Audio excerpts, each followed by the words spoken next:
Meus irmãos e irmãs, neste vídeo quero falar de um assunto um pouco polêmico por vezes, mas que necessita ser tratado na situação em que nos encontramos.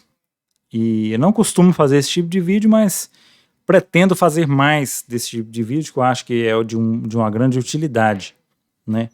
Que é sobre o documento, sobre as bênçãos a pares, a uniões irregulares e a pares do mesmo sexo, fiducians, supplicans, né? Que foi redigido aí pelo cardeal do Dicastério para a Doutrina da Fé, Victor Manuel Fernandes, aprovado pelo Papa Francisco. E a primeira coisa que eu queria dizer para vocês é que eu li o documento, né? Primeiramente, antes de fazer o vídeo, eu li o documento, que alguns já podem querer, né? Infelizmente, tem algumas pessoas que gostam de fazer muitas críticas e já falam que a gente não leu o documento, que a gente está indo pela opinião da mídia, mas não. Eu vou falar aqui a minha opinião sobre o assunto de acordo com o conhecimento que eu tenho sobre a igreja, né? E tentando aí ser mais fiel possível à doutrina da Santa Igreja Católica. Então a gente tem que ter o bom senso, meus irmãos, para tratar desse assunto. A primeira coisa, né, que eu acho que tem que ser falada é o bom senso, como já disse aí Dom Atanásio Schneider, né, um bispo aí que deu entrevista aí para o canal do Centro Dom Bosco, né? Então qualquer pessoa com bom senso vai ver que aquilo ali já não é uma coisa normal. Já denota ali, primeiramente, o documento já fala de casais, né? Casais do mesmo sexo, quer dizer, é uma coisa que não faz, né, sentido, né? E casais do mesmo sexo não existem, né? No máximo pode existir pares, né? E essa bênção que está sendo dada para esses casais, diferentemente, né, do que a gente viu lá, por exemplo, em 2021, nessa confusão, na crise que a igreja passa atualmente. Porque, meus irmãos, a igreja, eu não tratei desse assunto aqui no canal, mas em outros canais já é tratado extensivamente sobre essa questão, por exemplo, no Centro do Bosco, né? Mas a gente sabe que a igreja passa por uma crise de fé muito grande. Então, esse documento vem aí numa certa linha, né, dessa crise da igreja. Em 2021, o cardeal Ladaria, ele emitiu um documento, né, na então Congregação para a Doutrina da Fé, falando que a igreja não poderia abençoar o pecado, né? A igreja de forma alguma poderia abençoar o pecado, então estaria vetada essa bênção a uniões do mesmo sexo. E agora, em 2023, né, final de 2023, né, prestes ao Natal aí, o presente que nós recebemos foi esse, né, do cardeal Dom Victor Manuel Fernandes, de que, né, esse documento, né, como fala lá, primeiramente ele fala que a gente não pode confundir que o sacramento do matrimônio é isso, né, ele fundamenta ali, né, confirmando o sacramento que não é o sacramento do matrimônio e tudo mais, né, mas enfim, mas ele fala a palavra dos casais do mesmo sexo, as uniões irregulares, a igreja vai estar abençoando, e aí ele recorre ao Antigo Testamento, e documento aprovado pelo Papa, infelizmente, né, tristemente, né, a gente fala isso como o Dom Atanásio Schneider, né, já comentou, tristemente aprovado pelo Papa. E, meus irmãos, é um escândalo muito grande, né, o que a gente está sofrendo, uma vergonha, né, os protestantes já caíram em cima, alguns, né, já falaram, né, uma vergonha para nós próprios católicos esse tipo de coisa, né, porque a gente não imagina, por exemplo, um prefeito como o cardeal Ratzinger, né, logo depois Papa, né, publicar um documento desse. A gente não imagina antigamente a igreja publicando um documento aprovando esse tipo de coisa, né, e hoje em dia, um segundo ponto que eu gostaria de colocar, né, e antes, né, de passar para o segundo ponto, a gente lembra como, né, o professor Lucas Lancaster também já nos alertou sobre isso, as portas do inferno não prevalecerão sobre a igreja. Isso é verdade. Nosso Senhor prometeu, as portas do inferno não prevalecerão. Mas quantas almas não estão se perdendo, no meio dessa confusão toda. Então cabe a nós, nesse momento difícil que a igreja está passando, cabe a nós, leigos, também manifestar, né? Manifestar a fé verdadeira, né? Aquela fé que foi sempre seguida, como dizia São Vicente de Lerrans, né? Já ali no século V, né, se não me engano, que a fé católica é aquela que foi crida sempre por todos em todos os lugares, né? Então nos apegar a essa fé católica de sempre e não as novidades que vêm surgindo. Então a igreja permanece. Talvez daqui a algum tempo, talvez nem eu vou estar aqui, talvez nem você que vai estar vendo esse vídeo, né? Não sei, ou talvez venha antes, só Deus sabe, né? Uma restauração aí da igreja com a revogação desses escândalos, né, que nós estamos vivendo hoje. Mas enquanto isso, as almas estão se perdendo, né? Então por isso a importância de a gente alertar sobre essas coisas, porque a igreja continua, a igreja nada em abala, mas a promessa é para a igreja. Mas as almas podem se perder no meio de tantos escândalos. Imagina uma pessoa que está vivendo no pecado mortal, meus irmãos, e vê uma notícia dessa, uma bênção. Quer dizer, a pessoa, se tiver uma fé fraca, uma fé débil, né, e se iniciando na fé, ela pode pensar, não, a situação que eu estou vivendo, né, olha, um documento emitido da Santa Sé, abençoando esta união, né, que eu estou vivendo, então eu posso continuar vivendo dessa forma, né? Então a gente tem que olhar tudo isso, né? Então como é que a gente vai se comparar? A gente vai comparar, por exemplo, porque o pecado é o pecado, independente das consequências. Às vezes esse pecado não vai ter consequências sociais tão grandes, mas a gente pode comparar o pecado mortal, ele é um pecado que separa de Deus, que nos traz a separação, que se a gente morrer em pecado mortal, a gente está separado eternamente de Deus, condenado ao inferno.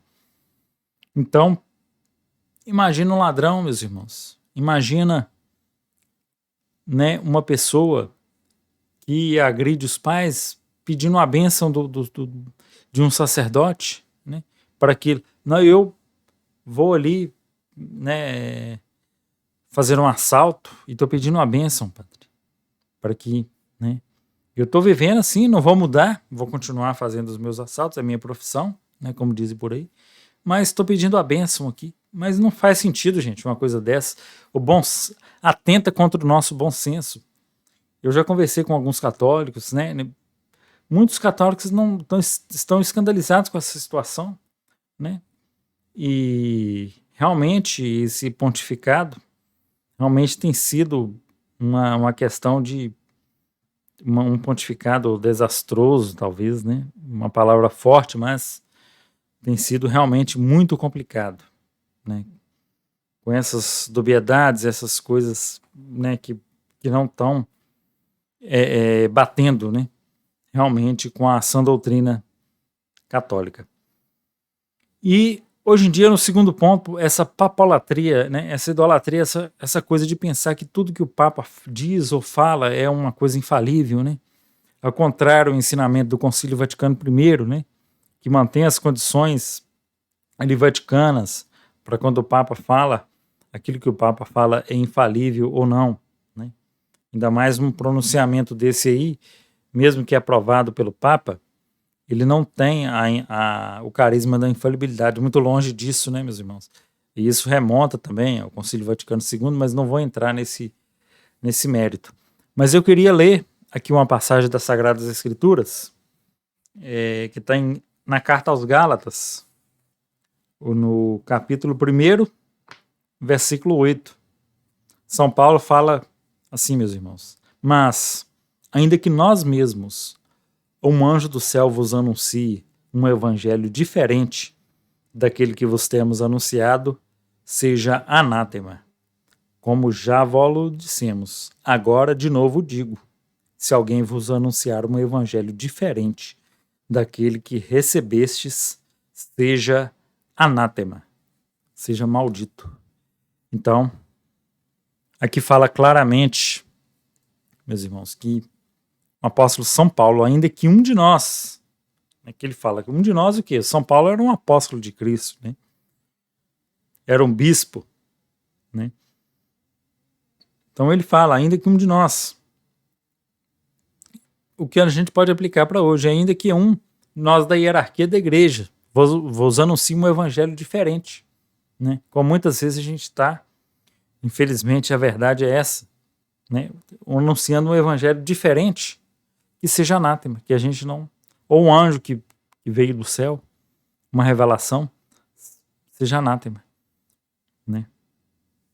Então essa palavra tem que ecoar hoje aos nossos ouvidos, e que muitas vezes acontece.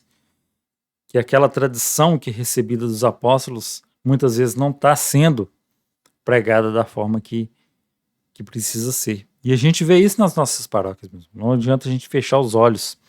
E ainda São Paulo, ainda na mesma carta aos Gálatas ainda, ele diz, né? Havia naquela época uma heresia que ameaçava a igreja, meus irmãos. A heresia dos judaizantes, aqueles que queriam continuar com as práticas, queriam ser cristãos, mas queriam continuar com as práticas antigas judaicas, como a circuncisão, por exemplo, né? Queria ficar fechado ali o evangelho somente ao povo judeu, né? E seguindo as práticas, né? Se algum ali gentil adentrasse a igreja, seria uma exceção, mas se ele adentrasse, ele teria que seguir as práticas judaicas. Quer dizer, uma coisa que ameaçava a igreja, né? E ali São Paulo, ele repreende São Pedro. São Paulo como bispo, e São Pedro ali como o primeiro papa, né? E São Paulo ainda se dá essa liberdade, como muitos bispos hoje, eles repreendem o Papa Francisco pelos erros, né? Então, nós vamos ler aqui o capítulo 2 da Carta aos Gálatas, no versículo 11. Mas tendo vindo Cefas a Antioquia, eu lhes resisti na cara, porque merecia repreensão. Quer dizer, o apóstolo São Pedro, o primeiro papa, merecia repreensão. Porque antes que chegassem alguns de Tiago, que eram da parte dos antes, ele comia com os gentios. Quer dizer, comia carne de porco, né?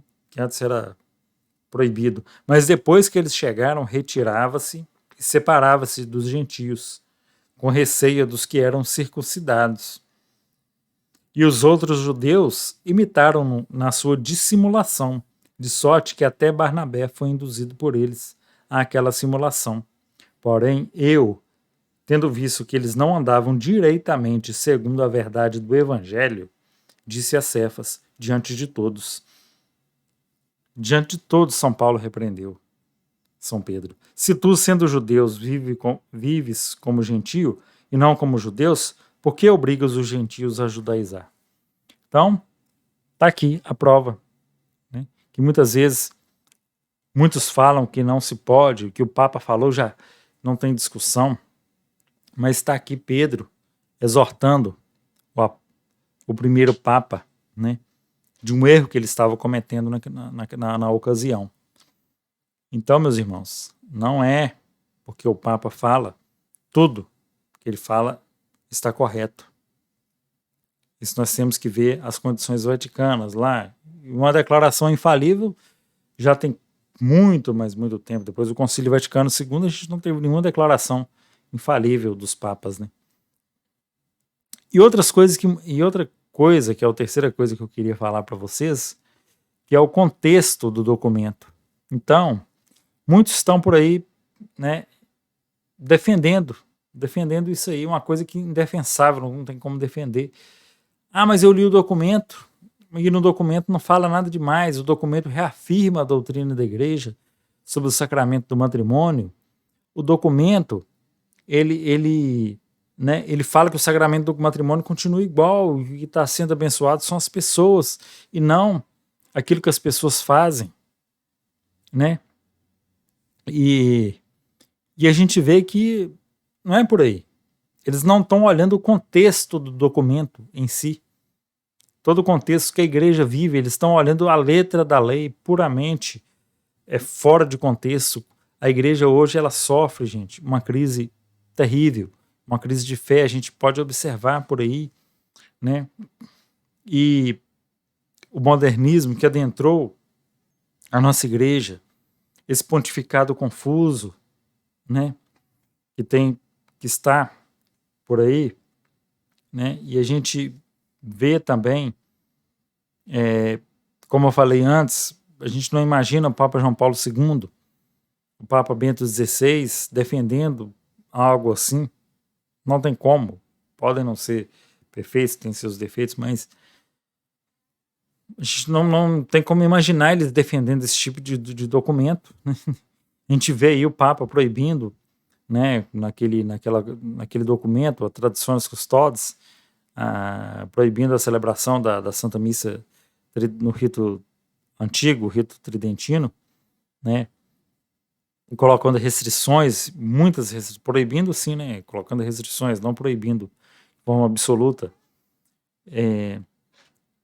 Então, nós estamos nessa situação, e a gente pode voltar na história que a gente vai ver exemplos disso, né? Por exemplo, na crise ariana, né? Quando Ário, né, que defendia que Cristo não era consubstancial ao Pai, quer dizer, Jesus Cristo era, na verdade, uma criatura do Pai, mesmo a criatura mais elevada, mas não era Deus como Pai. Então os arianos, né, é uma história longa, né, mas aqui para simplificar, os arianos formulavam credos, né, e credos que pareciam ali totalmente ortodoxos, né, se você lê, mas lhe pareciam, mas faltava alguma coisa.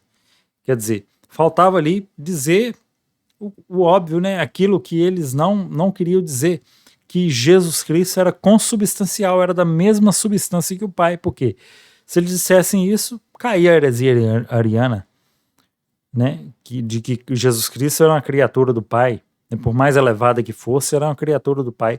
Da mesma forma agora, a gente pode fazer um paralelo, né? Por que no documento não se diz, então, que o pecado, né, do homossexualismo é um pecado mortal, né? É um pecado que se a pessoa continuar, ela está condenada, né? Que a igreja condena realmente. Não se diz isso, mas só se diz uma misericórdia sem a justiça. Uma misericórdia sem sem um amor, sem o amor verdadeiro, um amor que transforma, né, o homem, sem a cruz, né? Uma misericórdia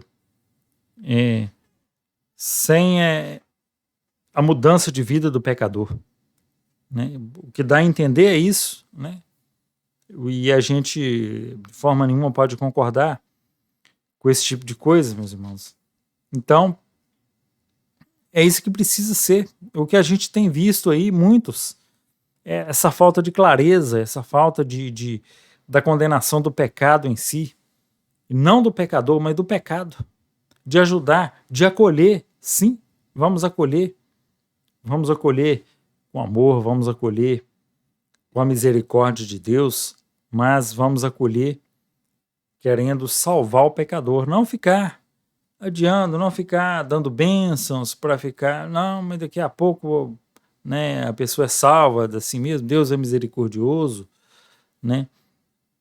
Mas Deus quer a mudança do pecador, vá e não peques mais. E nesse contexto, eu vou falar sobre o quarto questão, que são os anestesistas, né, como eu vou chamar aqui neste vídeo. Por quê? Os anestesistas refere-se a um perfil aí, vocês devem conhecer, né, infelizmente até do clero da Santa Igreja Católica, que se diz catecista, mas que defende, né, tudo que emana da Santa Sé, ele defende, né, e tenta passar o pano em tudo, né, meus irmãos? Infelizmente é a verdade não cabe. E eu aqui nesse canal, eu não posso né? Talvez vocês vão dizer, você fala só do protestantismo. Não, eu vou falar dos erros, do que está acontecendo na Igreja Católica, assim como o Centro Dom Bosco já falou, o Lucas Lancaster e outros canais já falaram, né, meus irmãos? Então, aqui eu vou falar a verdade. Se alguém não gostar, infelizmente, né, eu não posso fazer nada, mas tem muitos que estão passando pano, que vão contornando a situação, e muitos nos acusam até de protestantes. Mas você está falando do Papa, você está falando mal do Papa. Ô, gente, eu não preciso falar mal do Papa, não. O que está acontecendo aí, todo mundo está vendo. São coisas públicas. Não tô falando mal de ninguém, não. Aliás, eu vou até falar aqui, eu rezo pelo Papa. Todas as vezes que nos meus terços, né, nas minhas intenções, nas minhas orações, eu coloco a intenção do Santo Padre. Eu não sou sede vacantista, não sou esse tipo de coisa. Não, nada disso. Eu rezo pela igreja, mas a verdade a gente tem que falar. A gente não pode passar, né, pano para uma coisa que não é prática da Igreja Católica, nunca foi, né, nunca fez parte da história da Igreja Católica, né? E essas pessoas parecem viver um mundo paralelo, eles parecem que não veem nada do que está acontecendo na Igreja Católica. É uma coisa que é impressionante, impressionante. E que são os anestesistas, quer dizer, eles falam, eles dão contornos, né, na situação e vão falando uma coisa, vão falando como se a pessoa não tiver uma fé firme, não conhecer um pouco mais da história da igreja, a pessoa pensa que não está acontecendo nada, que está tudo normal, né? E de onde que a gente vem, né? Voltando àquela coisa do contexto, esse cardeal Victor Manuel Fernandes, olha para você ver, gente, esse homem já escreveu um livro sobre beijo com trechos escandalosos. Esse homem, agora, mais recentemente, né? Ele ficou se sabendo que ele escreveu um livro sobre sensualidade com trechos também altamente escandalosos, né? Que não é do feitio de um bispo, de um sacerdote da Santa Igreja Católica escrever, né? Quem está sendo colocado no clero da Igreja Católica numa posição que era para estar uma pessoa, né, ortodoxa, que já passou por lá, Joseph Ratzinger, já passou por lá o cardeal Miller, né, o cardeal Ladária, e agora a gente vê essa situação de uma pessoa que defende, né, posições muito heterodoxas, e as pessoas não veem isso. Como é que não veem que uma pessoa está lá para poder realmente, parece que destruir, né, a fé tradicional da igreja? Infelizmente, parece que a pessoa está lá para colocar, mas aí sempre tem uma coisa ali, né, que vai falar, que vai passar, que vai... Não, o casamento, igual ele coloca no documento, o casamento continua igual, não muda nada, mas vou dar uma bênção aqui. Quer dizer, é uma coisa que não dá. Em vez de condenar o que os bispos da Alemanha, né, fizeram, né, e o que o bispo Ladária fez em 2021, né, condenar. Não, mas aí vão contornando a situação e ainda falam ainda que isso é para não se confundir o que está fazendo lá na Alemanha. Olha, você, uma coisa que realmente, né, não dá. E ainda, meus irmãos, uma coisa mais engraçada ainda nos chamam de Lutero, né? Fala que nós estamos sendo como Lutero. Mas quem que tem uma estátua de Lutero que teve uma conferência no Vaticano, né, algum tempo atrás aí, que foi colocada uma estátua de Lutero lá no Vaticano, né, do heresiarca Lutero, para ter uma conversa ecumênica, né, com os luteranos. Então vamos colocar um respeito, né? É lá no Vaticano, Papa Francisco, né? Não são os tradicionalistas, né? Não estou dizendo que aqui eu concordo com tudo, com 100% que os tradicionalistas estão falando. Não estou dizendo isso não, gente. Não estou falando isso não. Eu estou dizendo o seguinte: lá no Vaticano se coloca uma estátua de Lutero, se coloca e está tudo bem, né? Para os anestesistas estão tudo bem, né? Mas nós é que estamos contra tudo isso, e que temos o pensamento de Lutero. E graças a Deus aqui em casa Não tem imagem de Lutero, não, meus irmãos. Pode ficar tranquilo. Aqui tem imagem da Virgem Maria, o crucifixo, né? O ícone de um santo. Aqui não vai ter imagem de Lutero, não. Entendeu? Então, somos nós que somos chamados de cristãos com pensamento de Lutero, mas é lá no Vaticano que está a Pátia Mama, está o Lutero, está não sei o quê. Mas, enfim, né? Não estou condenando nada. A Santa Igreja Católica é a única igreja de Cristo, meus irmãos, mas os erros nós temos que falar. E eu quero falar também sobre os bispos, né? Quantos bispos que foram contra, bispos da África, né? Aí eles vão vir com desculpas que lá na África é assim assado, isso é proibido, por isso que isso foi... Né? Eles vão arrumar desculpa para tudo, né? Eles vão arrumar desculpa para tudo, meus irmãos. É que eu estou olhando aqui um pouco da anotação que eu fiz, e as consequências disso são, a gente está vendo aí, né? Mas a gente pode dizer, né, como Santo Agostinho, Deus não permitiria o mal se desse mal não pudesse tirar um bem maior. Então essa resistência católica já está se levantando, né? Então nós temos muitos bispos, né, como já citei, Dom Atanásio Schneider, como aqui um bispo brasileiro que não vai aplicar, né, Dom Adair, né, já falou que não vai aplicar esse tipo de coisa na diocese dele. E nós temos aí uma resistência leiga muito forte, né, que estão voltando à tradição católica, né, meus irmãos? E as consequências dessa bênção, né, ela vai acontecer aí. Alguns progressistas já estão comemorando. Mas o que eu quero para terminar esse vídeo é que a gente continue firme. Não desanimemos, meus irmãos. Não vamos nos desanimar de forma alguma com essa situação, porque a Santa Igreja Católica, ela continua sendo a única igreja de Nosso Senhor, amparada pelo Espírito Santo. Ela vai passar por crises, por dificuldades, mas com certeza vai superá-las. Então, a gente continua firme. E para terminar, vamos, né, pedir à Virgem Maria, né, ela que é a mãe de todas as graças, né, que nos conceda força para passar por este momento difícil, orar pela Santa Igreja, pelo Santo Padre, o Papa Francisco, pelos bispos e pelos fiéis, e continuar sustentando aquela fé que sempre, né, foi a fé de sempre. E, como eu sempre falo para vocês, às vezes não dá tempo, mas eu quero continuar, vou continuar firme com esse, quero continuar com esse canal, mesmo que demore os vídeos, mas pretendo, né, este ano fazer mais vídeos. O próximo quero falar um pouco sobre a patrística, né, que é os escritos dos primeiros cristãos. Nós vamos com nossa oração. Em nome do Pai, e do Filho e do Espírito Santo. Amém. Ave Maria, cheia de graça, o Senhor é convosco. Bendita sois vós entre as mulheres, e bendito é o fruto do vosso ventre, Jesus. Santa Maria, Mãe de Deus, rogai por nós, pecadores, agora e na hora de nossa morte. Amém. São Pio X, rogai por nós. São José, rogai por nós. Em nome do Pai, e do Filho e do Espírito Santo. Amém. Louvado seja nosso Senhor Jesus Cristo, para sempre seja louvado.